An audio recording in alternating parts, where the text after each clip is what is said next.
Good morning সবাইকে। তো আমরা গেছিলাম পয়লা বৈশাখের দিন রাতে আমাদের এক দাদার ঘরে ইনভিটেশন খেতে।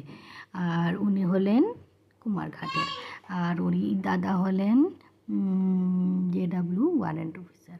তো ওদের ঘরে গেলাম, গিয়ে দেখলাম গান টান চলছে, ওরা খুব মানে তোড়ঝোড় রান্নাবান্না করছেন।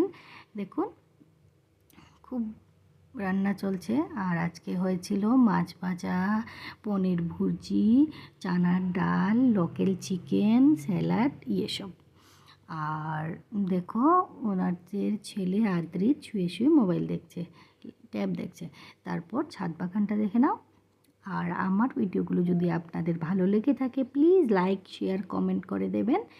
আর দেখুন, আমার ছেলেও ঝুলাতে ঝুলছে, ও একা একা ঝুলছে তাই ভয় পায়।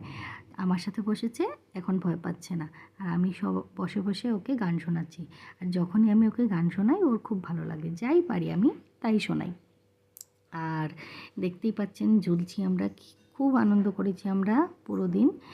আর আনন্দ আর কি, মানে এমনিতে বেরোয়নি কোথাও, এই তো। আর আপনাদের আগের ভিডিওতেও বলেছিলাম যে আহান পয়লা বৈশাখের দিন থেকেই হাঁটছে। তো ওই দিন রাতেও দেখো হাঁটছে। আর ওর একটু ভয় লাগছে, কারণ অন্যজনের বাড়ি তো, তার জন্যে। চলো, দেখা হচ্ছে আমাদের পরের ভিডিওতে। আর প্লিজ আমার আগের ভিডিওগুলো আর কেদারনাথের ভিডিওগুলো দেখে নেবে।